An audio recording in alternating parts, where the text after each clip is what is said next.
Thank you for joining us. You are watching 3 trends that'll help small businesses succeed in 2021, brought to you by Visita, the app that helps entrepreneurs and teams manage their business from A to Z in one online hub. So we've got a lot of content lined up for you guys today. Let's just get started. Let's talk about why we're actually here. So you know, oh my God, 2020, right? Like it's definitely a year that is going to be written about in history books. This year has honestly laughed in the face of our carefully crafted plans. It's set our economies into a spin, and it's left us, to sort of fend for ourselves, friend for our businesses. It's been pretty challenging, frankly, but we all know that with challenges come opportunities, and every day we wake up to a day of struggle is a day where we have the opportunity to use creative thinking, use innovation, find solutions that work for us, that work for the community around us, and make things work, make things happen. So we're here to talk about 2021, and we have plenty of reasons to believe that it is going to be a great year. We already have some insights and lessons learned from the passing year, and our experts have chosen 3 trends they predict will actually continue to impact small businesses and their ecosystem next year. We're going to talk about those 3 trends today. The session is being recorded, so if you do have to hop off in the middle, don't you guys worry. There will be a recording available, and we will send it to your inbox tomorrow. If you can stay online, you guys should definitely stick around because we are going to be answering questions at the end. So if you have a question, definitely send it our way. We will try to address everything at the end. If we don't have time to address everything, we will definitely follow up offline. If this is the first time you're attending a GoToWebinar webinar and you do want to ask a question, you can use the GoToWebinar pane to ask a question. It might be collapsed, so you can use the little orange arrow to expand it. Once it's expanded, look for the question box. It's like on the lower end over there. Type in your question, hit send, and the question will be visible to us. It will not be visible to the rest of the attendees. So go ahead, send us your questions, as they come through, and we'll do our best to address all of them at the end.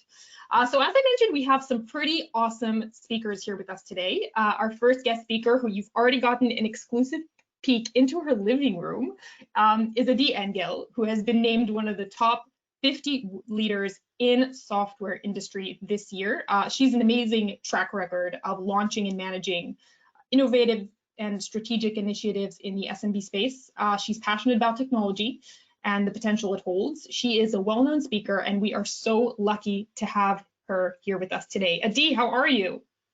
I am so good, and I'm so glad you finally invited me to speak in one of your webinars. I don't wish to say, but it's taken some time. It was a build-up, we kind of had to build up till the moment where we could have Adi Engel join us for the webinar. So Adi has some real, she's going to share some great insights with us today. Our second speaker is Inbal Wolfenson, who has been in, if I may say, this girl has been in a long-term relationship with the small business community. She's done so much. She has done technical support. She's done business development. She's done market research. And now she works with, tens of thousands of small business owners worldwide. In her current role, Inbal researches SMB trends and conducts interviews with businesses from various industries on a daily basis. If something happens in the small business world, Inbal will know about it. Inbal, we can't wait for you to share some of your insights with us today. Thank you so much for joining us. How are you? Thank you, Rachel. I'm so excited and so happy to be here today to have this opportunity to share a little bit from my experience on what I see, and yeah, I'm looking forward to start. We cannot wait for your part of today's presentation. Our third speaker here with us today is Dan Diamant. Dan is the kind of guy that kind of starts every conversation with a fun fact. You might see that for yourself later in today's presentation.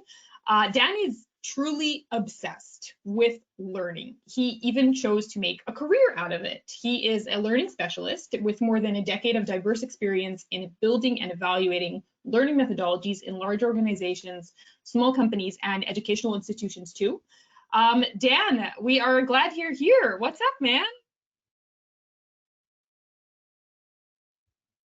Oh, we can't hear you. Guys, can you hear? Oh. Yeah. Hey.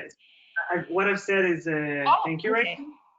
And fun fact. Being on mute is one of the biggest trends of 2020, by the way.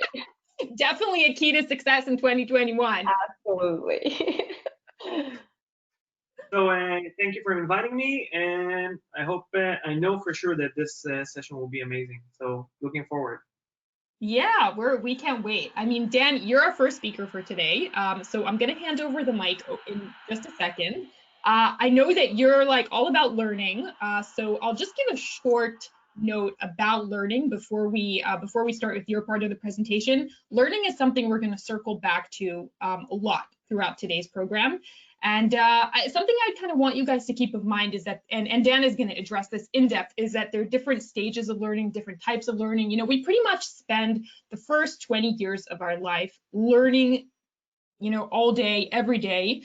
You know, we go through like the schooling system, then we usually have a point where we acquire our, you know, our profession, and then there's this like ongoing, you know, knowledge gathering, you know, kind of throughout your career.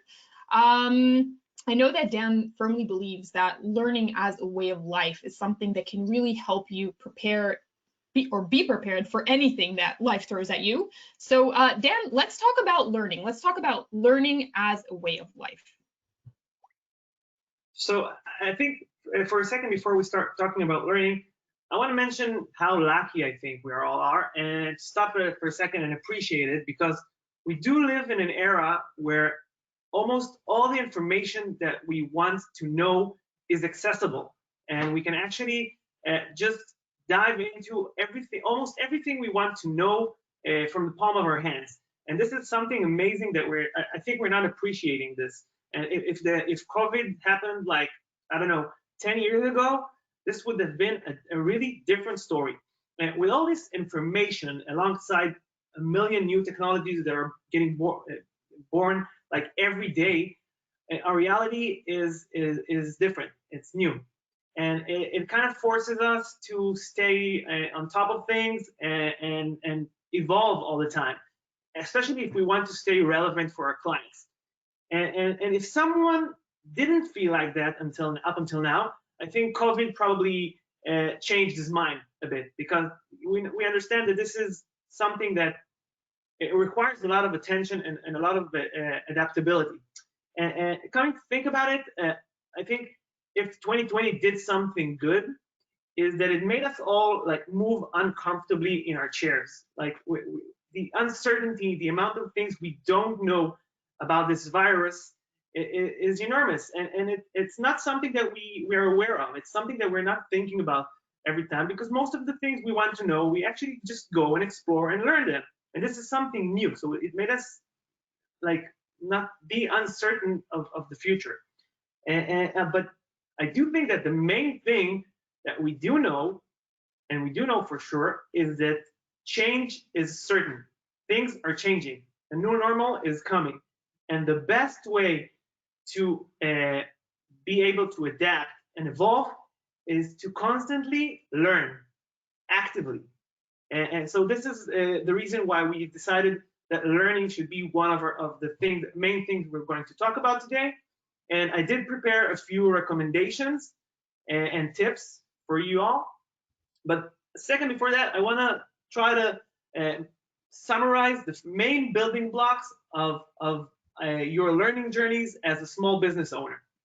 So the first block is your core professional. It's all the things and knowledge and skills that you actually obtain to be able to perform your profession. Doesn't matter if you're a dentist or if you're a yoga teacher, or if you're doing counseling. It's basically the things that you learn, the expertise you need to maintain, and usually you will learn these things on courses in universities, schools, institutions. But of course, we can also learn a lot of the things for our profession in blogs and from market influencers, magazines, and a lot of different things. And a lot of places that we can learn from, a blog from, for example, Quora, where you can actually ask a professional question related to our profession to get answers from other professionals. The next block is about managing a business. So small business owners, they have a lot of things they need to actually encounter in their day-to-day. So I'm starting my career as a professional. It doesn't really matter what, but I'm coming from a passion, from something that I like. If it's yoga and if it's I don't know, being a counselor. But at the end, all the things surrounding the business management, the administration, the finance, the marketing, all of these are things that are essential for your business, and you must learn them. Of course, a lot of things you can find vendors that will help you or friends, but the basics are things that you must know in order to actually maintain your business. You can be the best personal trainer in the world, but if you don't know how to find clients or how to manage your money, you're having big problems. And actually, these are things that today, as I mentioned, you can find a lot of content, a lot of paid content, but also free content in all kinds of online platforms that you can just dive into them, search for the things that is right for you, and learn. It can be a very big subject like learning how to do sales, but it can be something very specific like building a business plan. So a lot of things that you can learn about managing your business. This is very important. The third block is actually managing your day-to-day tasks. So it's mostly about completing a task in a point of need. So for example, if you're using Excel and you need to you want to know how to highlight a specific block, or let's say you're starting to get clients into your office where you do your sessions, never mind what's the service you provide. You want to know how to sanitize your office. So you just go to Google, you click, you write, how do I sanitize my office? And you get a few suggestions. So Google is a very good place for task-oriented, for point of need. YouTube, of course, a lot of my how-tos we're looking for are in YouTube. And a nice tool that I do want to focus on for a second is WikiHow, which is a very cool platform. You can learn a lot of things actually how to do, and it's very structured. It's supervised, so it's very good content, and you can learn a lot. I especially recommend it for people that are having trouble with using technology, because it's very clear and easy to understand, and it's also a lot about using technology in this platform. So WikiHow, don't forget. The last part I want to talk about is the informal learning. It's all the things we learn along the way in our life. It doesn't really have to be about the profession. It's soft skills. Maybe it's leadership. From where we grow up, we learn from our parents, from our friends, from colleagues. This is what we call the in-between learning, which is basically almost 80% of what we will learn along our lives. And the main difference today is that we can also learn a lot of things in social networks, in Facebook groups, in LinkedIn, and also in a lot of content platforms that you go, I don't know, to read something that is you're curious about, and suddenly you learn a lot of things that you didn't even thought that you're going to learn. So these are the main blocks, and I think that if you want to keep your business alive and ready for the next normal, you must invest in all four of them. And we will talk about all kinds of tips how to do it in a second. So these are the blocks.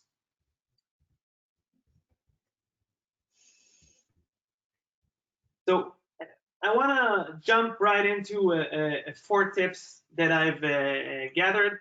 Of course, there are a lot of things that you can learn about learning, find your own things, but I wanted to take 4 main tips to talk about. So the first tip is knowing your style.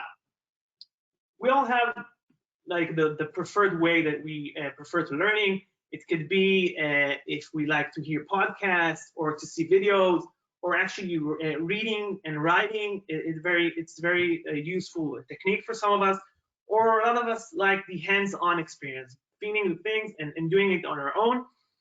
It's not always that what you prefer is actually the best style for you. This is something we need to understand. I know for a fact that I prefer watching videos, but I actually learn better when I read and write. So what you need to do is to identify what works best for you. And if you're having trouble with doing that, but there are a lot of learning style self-assessment online, you can just go and understand what the style that best suits you. And I think if I need to give one last step about this, is to, even if you find the thing that works best for you, try to use a variety of styles so the learning will stick better. The second tip that I want to talk about is block but space out. I think it's very important to schedule blocks where we are going to learn, even if it's 30 minutes, it can be 2 hours, but try to find the places you're planning to learn. You can put those placeholders with specific objectives. I want to learn this or that, but you can also put those there just to increase your curiosity, to make sure you do that. And this will also make sure you actually do this learning session, and it will also affect on the level of the actually how much gain will you get from this session. But alongside that, it's important to space it out. Don't just pick a day in a week that all this day I'm learning 8 hours of learning. This is something that is not really beneficial, mainly because we learn best, we remember best what we learned in the beginning of a learning session and the end of a learning session. This is why long learning sessions, we actually lose a lot of concentration in the middle and we don't remember a lot of things. This is, for some of you who know, this is how deep focus works on, or Pomodoro methods, which is basically chunks, working on small chunks of tasks or learning tasks that are in 20 minutes or 30 minutes. The second part of why it's important to actually space out is that the actual processing and implementation of knowledge and skills in our brains happens when we are resting and we're sleeping. And as Rachel mentioned, I promised a fun fact. So fun fact, alcohol is blocking this implementation process. So basically, when we are hungover, when we don't remember what happened last night after a night where we drank a lot, it's basically because the alcohol has blocked our ability to actually process and implement those memories into our brains. I told you guys, it's like he can't help himself. He just has to squeeze in those fun facts, you know, into every conversation. The next tip that I want to talk about is being like a bee. And you're probably asking yourself now, how is this a learning tip?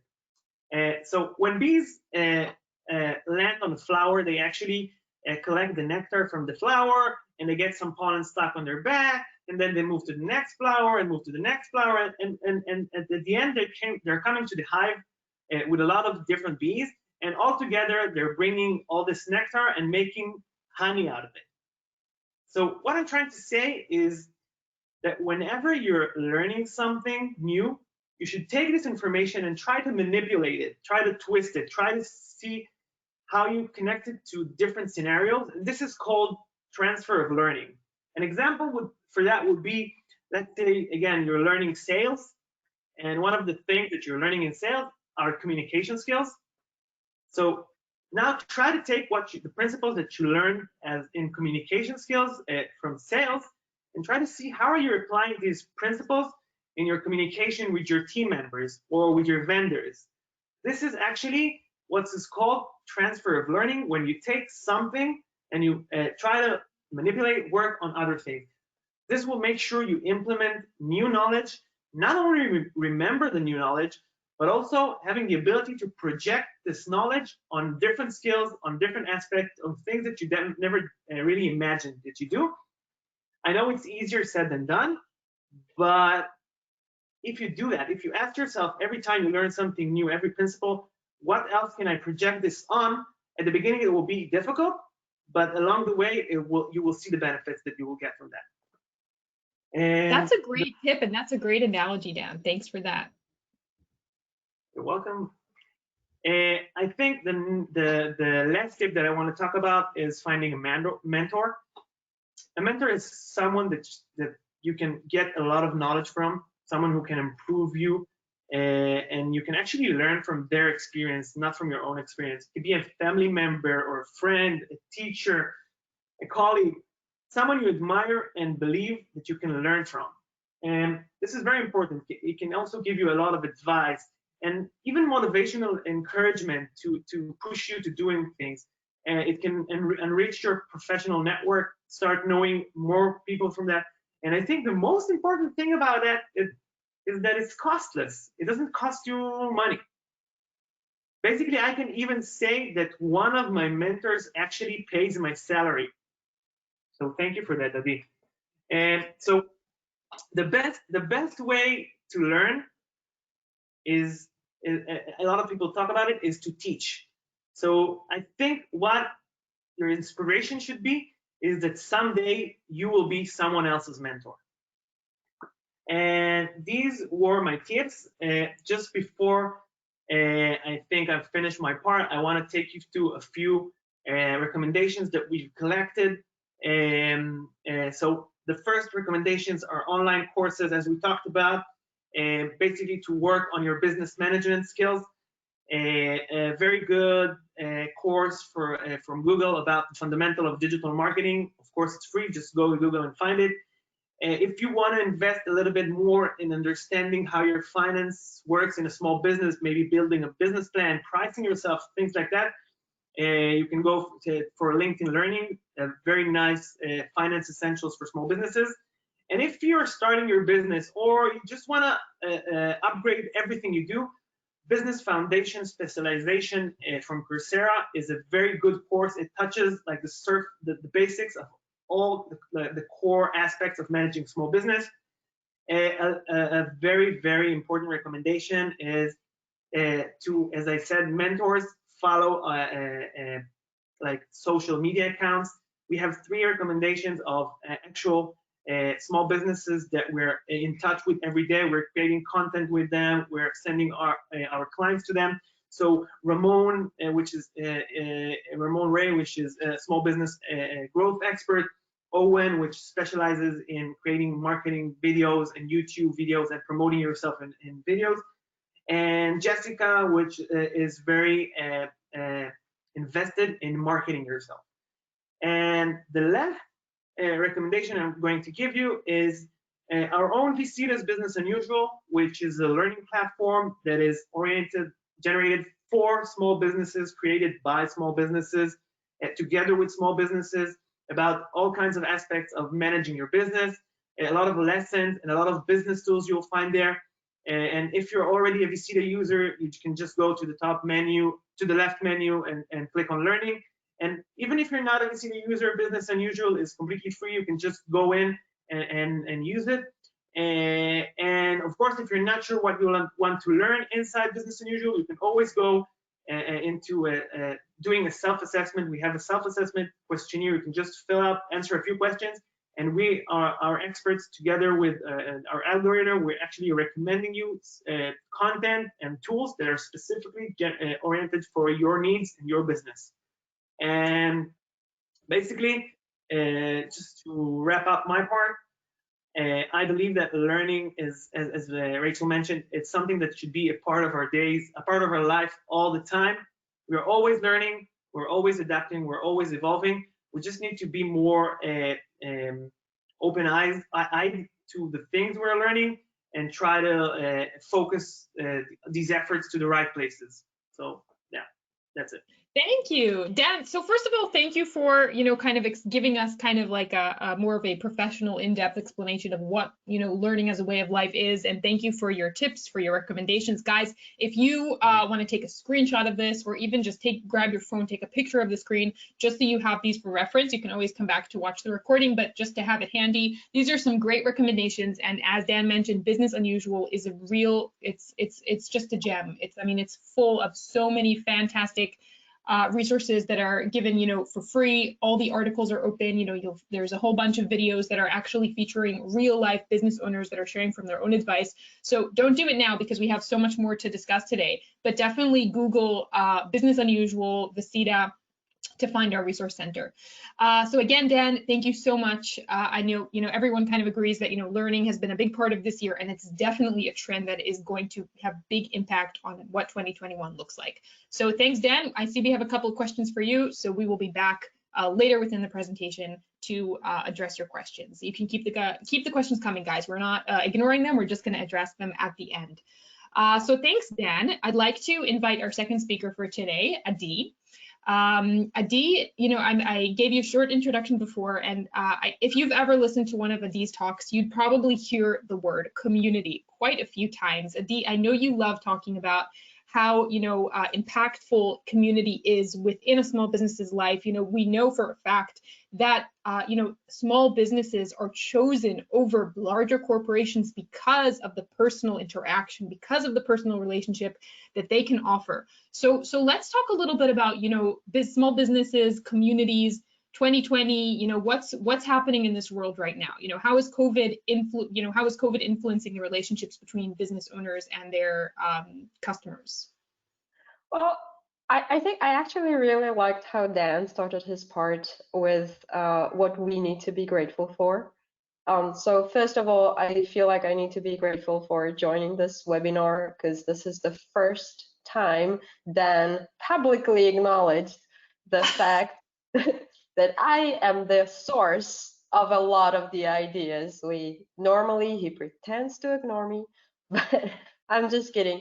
I mean, truly, I think at Visita, we need to be grateful to be working with a community such as the small business community of the world. And this is everyone who's joined us today, everyone that's a part of our lives, a part of the community that is around us. Small businesses are the backbones of communities, are the backbones of economies. And I think if there's one thing this year taught us, is that we as consumers and we as, you know, people who are really looking to come together in difficult times, we look to our local businesses, we look to our communities as a support network. And, you know, I am very, very fortunate to be talking to quite a few people about their businesses.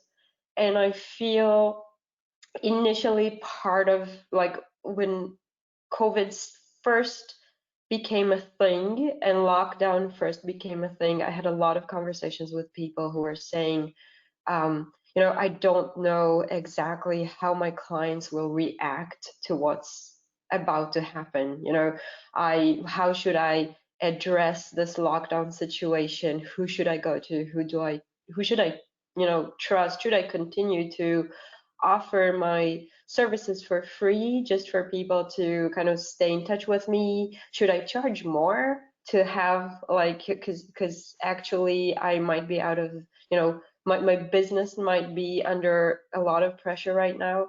So yeah, I think a lot of confusion initially about what is it going to look like, and, you know, what will be the response of you know, the clients, the consumers to what's going on. Yeah, I mean, I love that example you just gave, you know, of someone that just assumes that, you know, people want to spend less and people, you know, aren't willing to to buy certain products or consume certain services. And I do think that what we've been seeing is, you know, that actually many consumers do feel a certain obligation, a certain, you know, need to support the small businesses that they usually work with. You know, we just had, following Black Friday, there's the Small Business Saturday.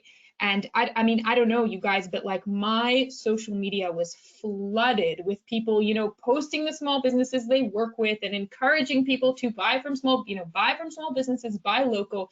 There is definitely a movement out there that wants to support the small businesses. And I think this is the most wonderful trend that we're looking at right now. If anything, you know, there's so many things pointing to that direction, whether it's the slow fashion movement, whether it's, you know, shopping locally, Christmas is coming up, you know, we see so many people just coming together to support the businesses that are around them. And, you know, we should really take strength from those people. Absolutely. You know, have you seen there's like this social media post that has gone viral like several times? It's like this sign outside, like on pavement, which basically says something like, you know, when you're buying from a big corporation, you're buying the CEO's, seventh vacation home in the Bahamas or something. And when you're buying from a small business owner, you're paying for someone's daughter's piano lessons. You're paying for someone's wife's birthday gift. Have you ever seen that? Because that has just, surfaced so many times. And I think there's a good reason that post went viral. It's because people can really relate to it. It really kind of connects the dots and helps, you as a consumer, you see that while you're supporting a small business, you're supporting someone like you, you're supporting a person. Yeah. And that's And really, we ourselves are also clients of other small businesses, every single one of us. So we should, again, when we're looking at what would be the way to approach, this aspect of your business, you should look to yourself and say, would I be wanting to work more with someone who kept in touch with me, who communicated with me throughout this crisis, who checked in on me even possibly when their business was closed and they weren't able to offer me any services? Did they put value first and then monetize later? And I think every single one of us as a consumer can say yes, absolutely. And we should just, take that as just a classic example of how sometimes crises are, the bedrock of something really amazing.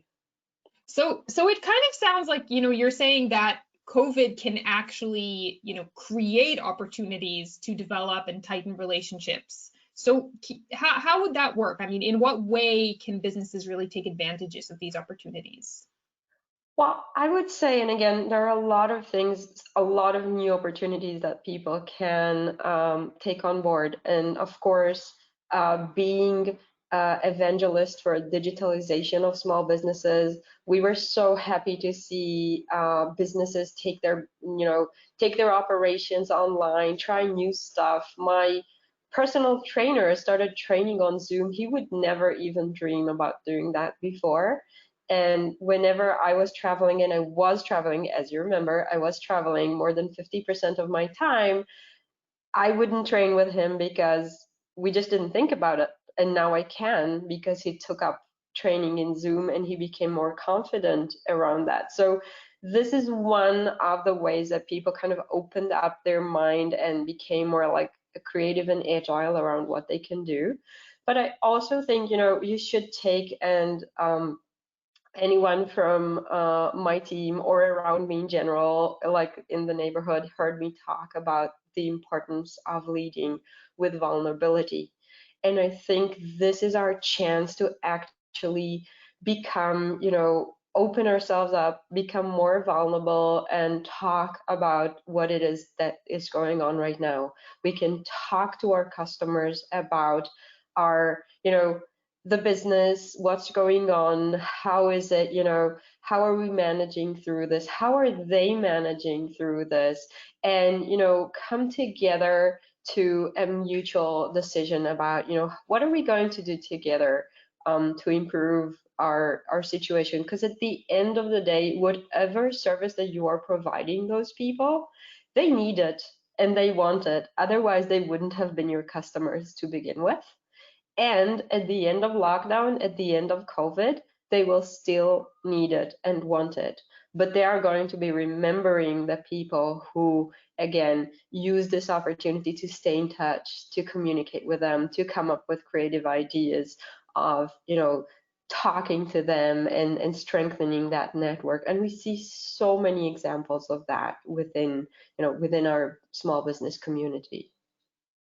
What more like other advice would you give the folks that are here with us today? I know there's a lot of you guys come from different industries. So what advice would you give, like in general, to small businesses during times like these? I think really don't make any assumptions about, your customers don't want to be, don't want to be paying anyone, or don't want to get out of their house right now, or they don't need your services anymore, or anything like that. Just don't make any assumptions and talk to them. Because what we found is, for example, businesses that went to their clients and offered them, for example, to buy a package of future services. So whether it's like a voucher for something that will only be able to be realized once they're out of lockdown or out of social distancing, or whether it's a gift to their family and friends, anything. When small businesses came up with ideas like that, even if that meant paying you now for something that will only happen in the future, clients were able to understand that this is important to keep their favorite business alive, and they very happily shelled out. We've seen businesses who actually ran out of future services vouchers, and I think always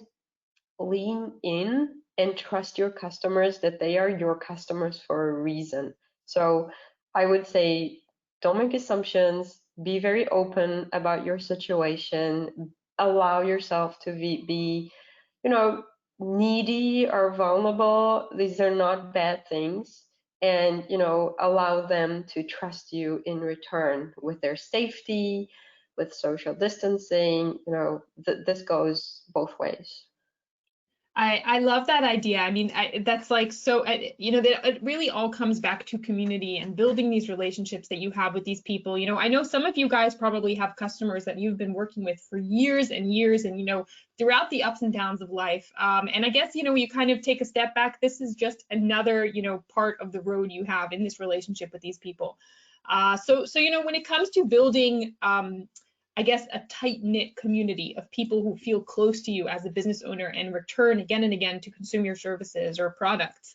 You kind of, you build this community, maybe you engage with them, maybe you share free content, maybe you, like Dan said, maybe you try to be like a subject matter expert, you try to be a mentor, you try to share, content on social media. I know a lot of you guys are doing that. So we kind of built this community. Can you give us any ideas of how you can then monetize this community that you've been building? Well, absolutely, and I think the packages example, or the coupons, vouchers, whatever you want to call it, example is a really good one, because we've seen people, again, out of their just wanting to support small businesses, or knowing that if they wouldn't, then those small businesses will be under a lot of pressure. We've seen people go ahead and purchase beyond what they would purchase previously. We see, again, people who used to shop on bigger chains that have taken, lockdown as an opportunity to get themselves introduced to their local small businesses, local artisans around them. We see people, really actually increasing the price of some of their services, being very honest and upfront about it, and say, what, this is a special time and I would appreciate it if you were able to support me on this. And I think it's actually in many ways COVID has become a conversation starter for something that maybe on other it was not necessarily we wanted to talk about before, which is like, I need to get paid. And I think it created this, environment where people can say that. And I think that's very important. And it's not out of greed. It's just, being completely honest about why we are here. Adi, I know all the examples you give are real life examples based on real conversations you've had. And I know you have, you are connected with so many small business owners. Just to end like on an inspirational note, can you give us some examples of businesses that are turning lemons into lemonade? You know what? I just had these are one of those things that only happened to me. I went running the other day, and I, possibly my worst nightmare when I'm running is to be chased by a dog. And I really love dogs. This is not about dogs, but as a runner, it's a little bit scary to be chased by a big dog. And suddenly this big dog was chasing me, and she was, being walked outside by a little tiny woman. Oh no. And we got talking, the dog owner and I, and 2 minutes into the conversation, she asked me about my running, And what do I discover? She's actually a personal trainer. In her training, she has been in charge of multiple groups of people that were training together, physically in groups together, subsidized by the government where she lives.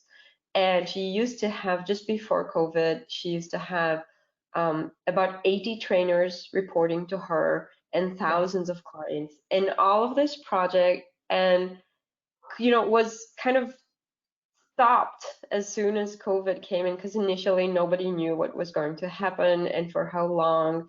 And since this was subsidized, the owners of that project immediately decided to stop it, to see how what's going to happen first.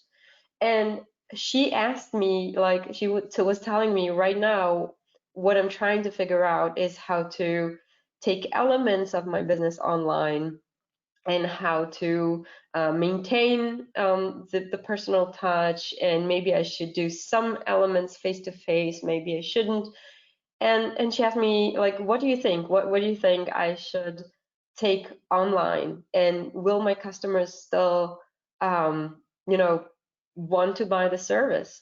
And, I asked her, why do your customers choose to train with you?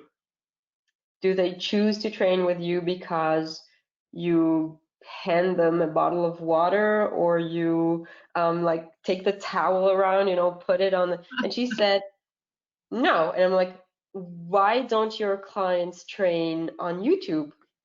And she said, oh, they wouldn't like training on YouTube because they wouldn't have the same level of commitment and personal touch. And I said, well, there you go. That's exactly the point. People still want to train with you. They still want to talk to you. They still want to be part of a group, and they still need the commitment. And she texted me today. I was, because I took her number, because I was going to gift her. I was going to gift her Visita. Really, I was, because she was such a lovely lady, and her dog was cute as well. Although he was chasing me. She was chasing me, and she texted me that she actually started a Pilates teachers group following that conversation. And I thought, obviously, I cannot take any credit for it, but I thought that she was marvelous, and I wanted to give her, Rebecca, a little bit of a shout out from this platform.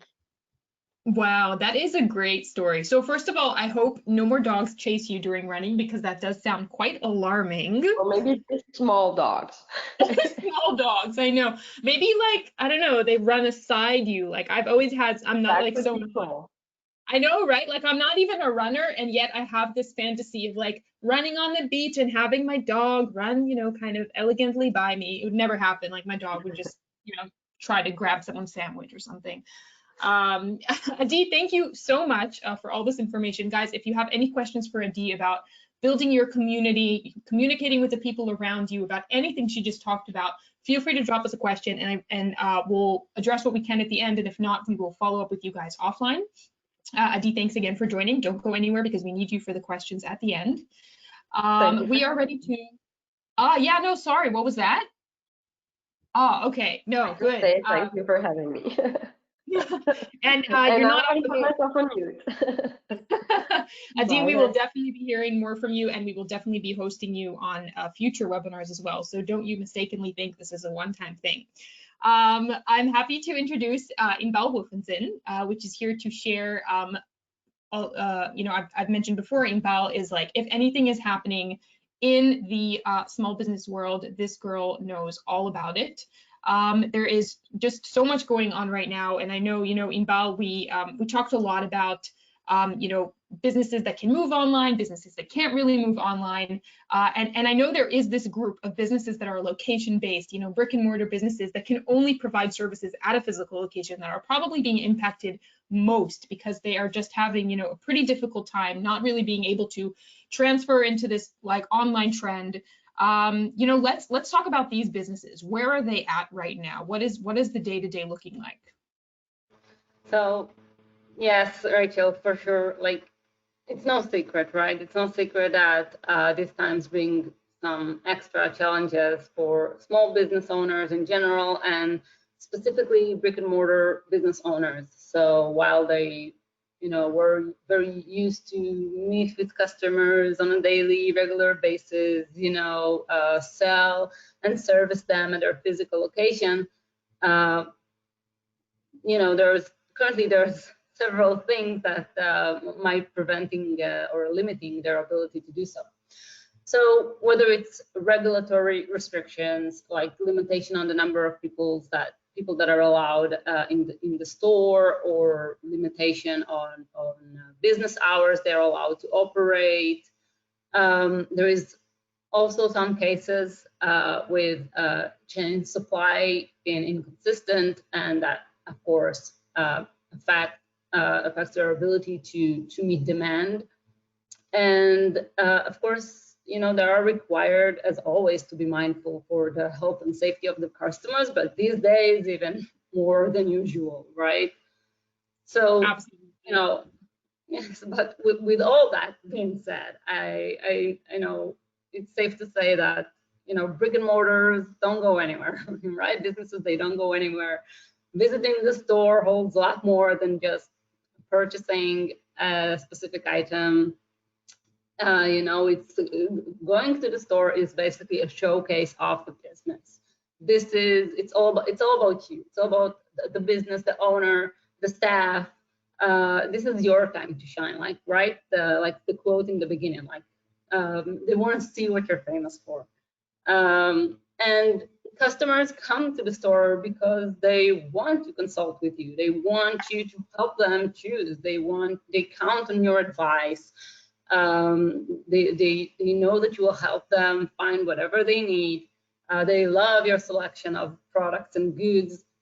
And as much as online shopping continues to improve, being able to touch, browse is really something that is essential to us as human beings, right? As consumers. There's the instant gratification of, going home with all the bags coming back from shopping. We all love it. It's really part of our everyday, like, modern life, like whether we want it or not, it's here. So while the current situation is not ideal, brick and mortar businesses are essential and offer significant value. Absolutely. I could actually not agree more. And I'm not here to bash, e-commerce. We all love our online shopping. It's fine.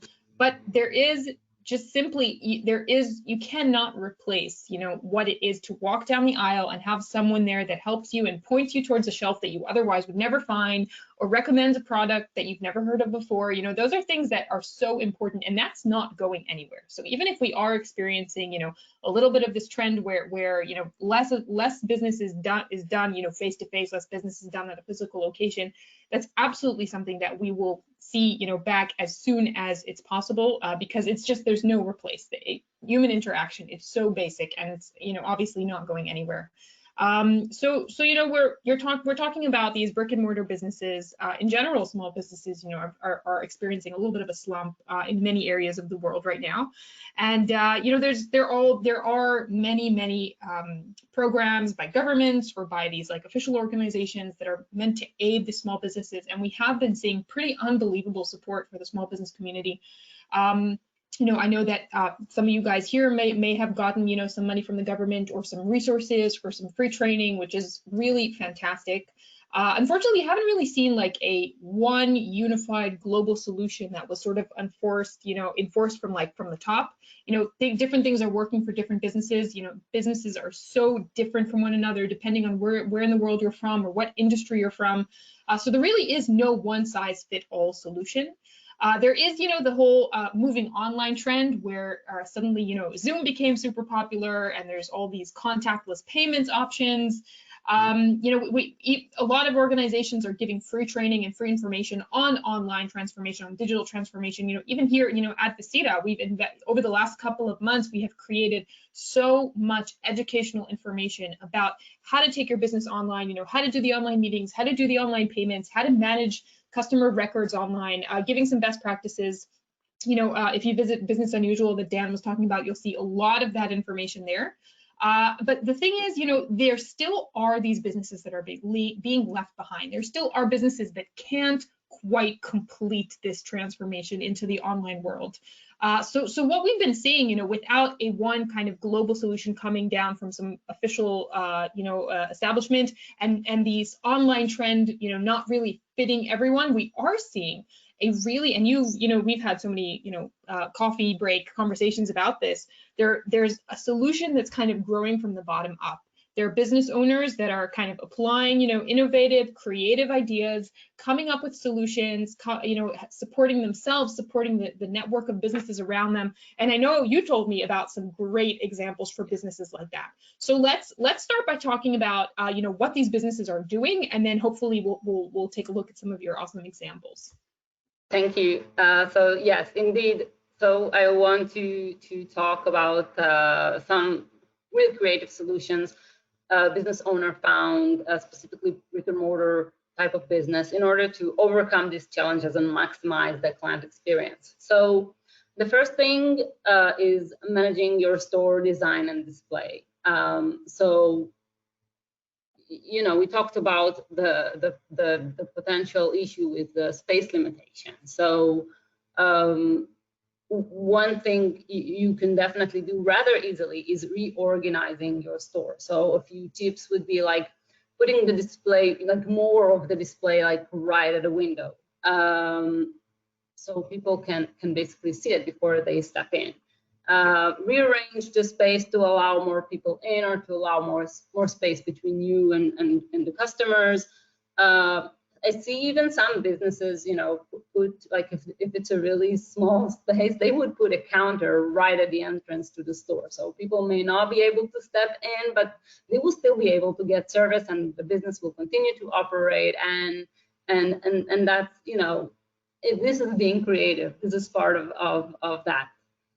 The next example is digitize what you can. So even if you don't have a fancy website, or it doesn't mean that you cannot digitize parts of your business rather easily.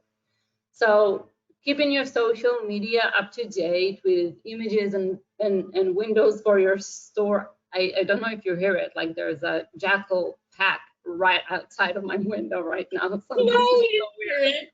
We're good. Okay, sorry. So as I said, keeping your social media up to date with the images and videos of your store goods is very easy. It lets customers know what's available in the store, and they it makes it easier for them to decide if they want to come over. An example I found particularly interesting is one of a plant nursery. So before COVID, like, all of their sales were done at the location, and the challenge with they had was that with lockdown, the stream of customers completely stopped for several weeks. The website was not up to date. It was mostly informative with their contact info. So what they did is they actually encouraged customers to just simply call them. Okay, so the customer would ask exactly whatever they needed, or they could explain like the condition of they have around the house for growing plants, and they would get their advice on what would be the best options. And from there on, everything continued digitally. Like, they would send them images of the fresh plants they have at the stores that were actually specially designed for, especially selected for whatever they needed. And once the customer approves, okay, so I'm ready to order, they would send them an invoice, digital invoice, and they would pay online. So they were able to very easily implement an online an invoicing and online payment solution that really helped them to complete this cycle. So, that's one very easy example you can implement. Yeah, I mean, it's like, it's not necessarily go big or go home, right? Like, you don't need this whole full-blown, e-commerce website. You can even just do something like collect payments online, send text messages with pictures. That's already like a great step in the right direction. I know you were also talking about service. Let's talk about leveling up your service options. Exactly. So, so what we see a lot these days is like business owners offer a mix, and Andy also mentioned that, like a mix or a blend of both online and in-store experience. So, sometimes you see businesses that allow you to fill a cart online, but still, like, you can have the products wait for you at the store. You can come in, you can try it on, you can look at what you actually put in the cart, and then you can pay and go home. And another great example is of a kitchen showroom. So their challenge with COVID, customers were hesitant to come to the store, but there was still a lot of demand to come, because obviously, you don't get a kitchen like every day. You want to see what you're getting. And what they did, so they implemented a new service, basically allowing customers, before they come to the showroom, to schedule a video call with an agent. They will show them around the showroom, like what's available, the different styles that are available. They will talk. Customers were able to ask questions and get answers answers in depth. And the next step would be to actually schedule time at the showroom. So that will be a limited time. You could bring up to, I don't know, 4 people, including, you could get your kids, which was awesome because you didn't have to get a babysitter. Kids are at home a lot these days. and yeah, so that basically allowed them still to be able to offer a very personalized service on one hand, and yet keep customers ease of mind, like, it's safe to come, and it's on your terms. Yeah, that's a great example, and I love the bringing the kids part. That is so convenient. Maybe like the kitchen people can like also just babysit them while they're at it. Yes. And the last tip is about finding your niche market. We've mentioned it, like what makes you special, right? And I want to talk about an example of a jewelry designer. So they are famous for their personalized jewelry design. So with COVID, they couldn't take any of the design consultation in the store anymore. And since their designs are custom made, are very personalized to the customers, they couldn't recreate this experience with online shopping, of course. So again, they took the jewelry design consultation online. Okay, so they offer scheduled video calls. They were able to go over with customers of what they like, what's the occasion, show different styles, and go through this whole project online. So yeah, so we talked a little bit about some examples, and these are all real stories, right? These are the things that come from business owners around the world, and I think it's so inspiring to see it. One of the best things I love with working with small businesses. They're such hustlers, right? I told you this girl was in a long-term relationship with small businesses, and this is it's a great example. If any of you are in the fashion space, I think this is a really great and inspiring idea to kind of roll with. I know we are really close to the top of the hour, so I actually wanted to take a minute to talk about, we talked a lot about, we had our 3 great speakers.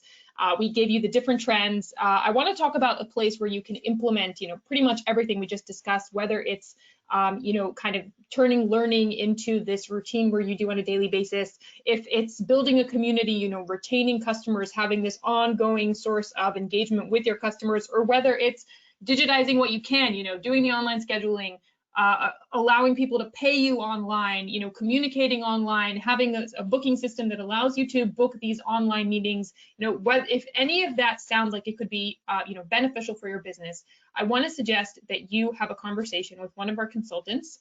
Visita is an app where you can manage your business from A to Z. You can manage your appointments, you can manage your payments, customer records, your marketing, pretty much you name it, you can do it in Visita.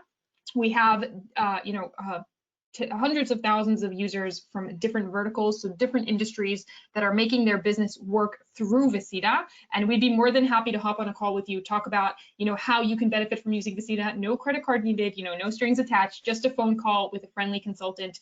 If that sounds interesting to you, you guys can just say, I'm interested in the chat or in the question, and someone will contact you to set up some time to talk about, how Visita can potentially work for your business. I'll also drop you guys a link in the chat that you can use to contact and go ahead and set up your demo with one of our consultants. I want to thank our speakers again for being here with us today. Guys, do you have anything else you want to say to the audience out there?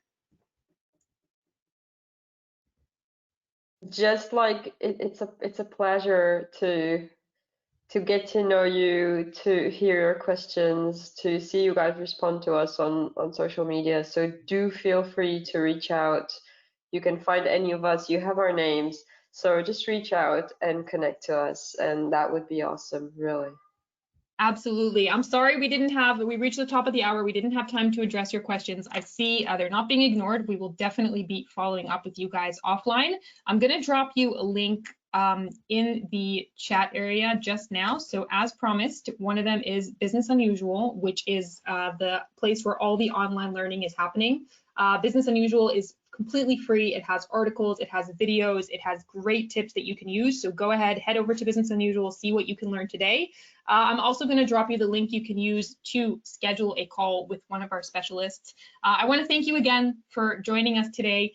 We are here, we are rooting for you, we are in this together. We are all, the three experts that spoke today, all have a great gut feeling about 2021. It is going to be a great year for small businesses. We recommend that you take the advice we talked about today. We talked about different things. We talked about developing learning as a way of life, investing in your community, in your customer community, in your small business community around you. We recommend, taking some of Iqbal's great tips about digitizing what you can, about, doing kind of developing the niche market. There is so much to do, and that's also part of learning. Part of learning is kind of taking the time to investigate and learn what could work well for your business, and then going and implementing it into your day-to-day.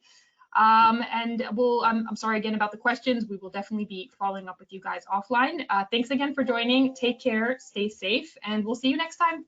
Bye-bye. Stay safe, guys. Bye.